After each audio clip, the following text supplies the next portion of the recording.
안녕하십니까.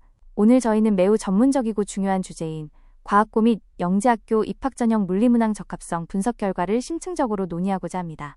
이번 분석은 2015 개정 교육과정과 2020 입학 전형 개선 방안과의 정합성을 핵심 기준으로 삼았으며 물리 영역에서의 문항 출제 경향과 교육 목표 일치도를 집중적으로 살펴봅니다. 슬라이드 중앙에 보이는 프리즘 시각자료처럼 저희는 복잡한 입시 문항들을 교육 목표의 스펙트럼으로 분산시켜 그 적합성을 면밀히 검토할 것입니다. 그럼 지금부터 본격적인 분석 결과를 시작해 보겠습니다. 먼저 이 연구를 수행하게 된 배경과 목적을 구체적으로 살펴보겠습니다. 국가정책인 더 스탠더드는 2015 개정 교육과정 및 2020 입학 전형 개선 방안을 통해 창의적 문제 해결력과 핵심 역량 함양을 지향하며 선행학습 유발 요인을 명확히 배제하고 있습니다.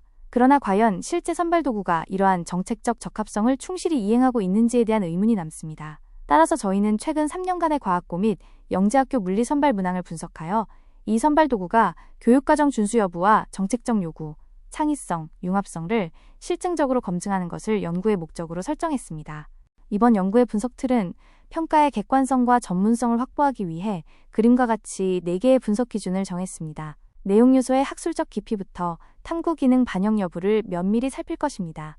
더 나아가 교육과정 준수 여부와 개방성과 논리성을 측정하는 문항 적합성까지 이 4가지 핵심 축을 통해 체계적인 분석을 진행했습니다. 먼저 과학고와 영재학교의 물리 내용 요소 출제 비중을 확인해 봅시다. 보시다시피 두 학교 모두 역학에 해당하는 힘과 운동 영역에 약 45% 내외로 압도적으로 집중하는 경향을 보입니다. 다만 영재학교의 경우 전기와 자기와 파동 영역을 상대적으로 고르게 다루어 분포의 균형을 유지하는 반면 과학고는 열과 에너지 영역의 비중이 상대적으로 더 높게 나타나는 미세한 차이를 발견할 수 있습니다. 이는 두 학교가 공통으로 역학을 핵심으로 다루되 역학 외 심화 영역에 대해서는 약간의 평가 영역을 달리한다는 점을 시사합니다. 앞서 개념의 구조화에 대해 논했다면 이제는 그 개념을 실제로 어떻게 활용하는지 그 양상을 비교 분석해 보겠습니다. 단일 개념 심화와 개념 간 융합이라는 두 가지 극명한 접근 방식이 나타났습니다. 과학고 모델에서처럼 전통적인 교육은 특정 영역 내에서 중력이나 부력의 심층 문제 해결에 집중하며 깊이를 추구합니다.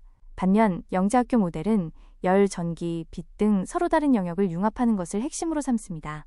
즉, 과학고는 수직적 심화에 중점을 둔다면 영재학교는 수평적 확장과 융합적 사고를 강조하는 것입니다. 그렇다면 우리가 중요하다고 인식하는 탐구 기능들이 현재 어떻게 평가되고 있는지 분석 결과를 통해 확인해 보겠습니다. 탐구 기능 분석 그래프를 보시면 평가 출제는 자료 수집, 분석과 수학적 사고, 계산에 극도로 편중되어 있음을 명확히 알 수 있습니다.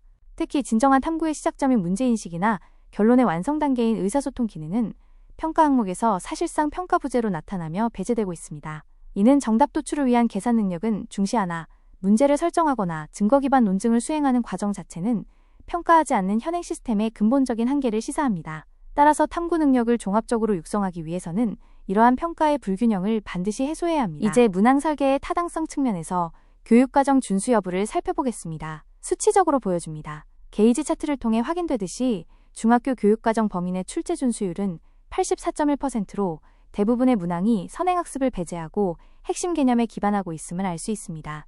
특히 주목할 점은 변별력을 확보하기 위한 난이도 조절 방식인데 단순히 개념의 범위를 확장하는 대신 추론 단계의 복잡화를 통해 해결 능력의 차이를 유도하여 평균 평점 4.5, 5.0점의 신뢰도를 확보한 것이 핵심입니다. 앞서 지적했듯이 정답 중심의 평가는 우리의 사고방식의 명확한 구조적 결함을 만듭니다. 좌측에 제시된 개방성 스코어 막대 그래프를 보시면 응답자의 58%가 정답 외 다른 가능성을 수용하지 않는 폐쇄형으로 분류될 정도로 새로운 관점 수용 능력이 부족함을 알 수 있습니다. 더 나아가 우측의 사고 유형 레이더 차트 분석 결과 지식의 논리적 적용 능력은 높게 평가되지만 새로운 해결책을 모색하는 창의적 사고 영역은 현저히 위축된 모습을 확인하게 됩니다.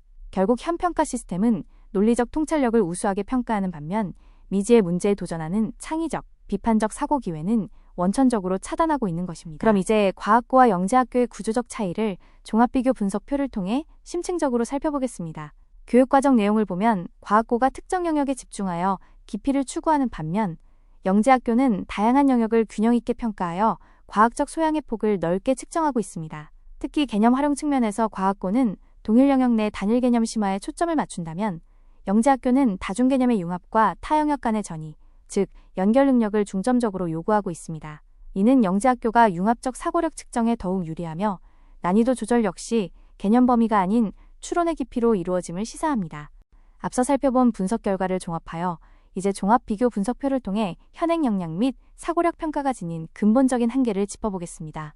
이 표의 해석 및 시사점 항목을 보시면 현행 평가는 탐구의 수행 과정이 아닌 자료 해석과 같은 결과 능력만을 측정하며 채점 공정성을 확보하기 위해 확산적 사고 평가를 포기하는 경향이 명확하게 드러납니다. 결과적으로 평가 문항은 고차원적인 논리적 추론은 요구하지만 창의적 비판적 사고를 평가하지 못하는 유형에 머물고 있어요.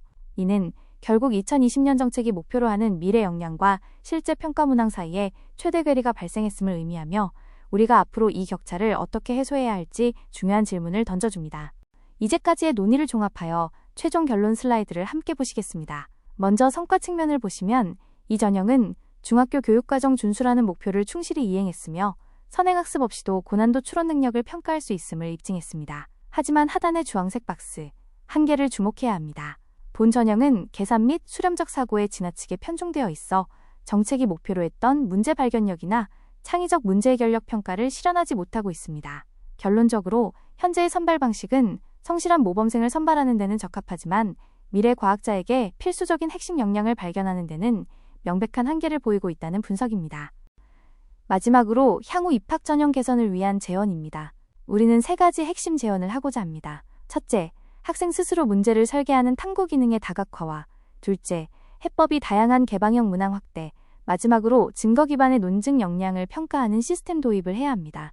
궁극적으로 공정하고 편리한 선발을 넘어 학생의 잠재된 창의성과 탐구 역량을 깨우는 방향으로 우리의 평가 도구가 진화해야 합니다. 이것으로 오늘 깊이 있는 논의를 마치겠습니다. 경청해 주셔서 감사합니다.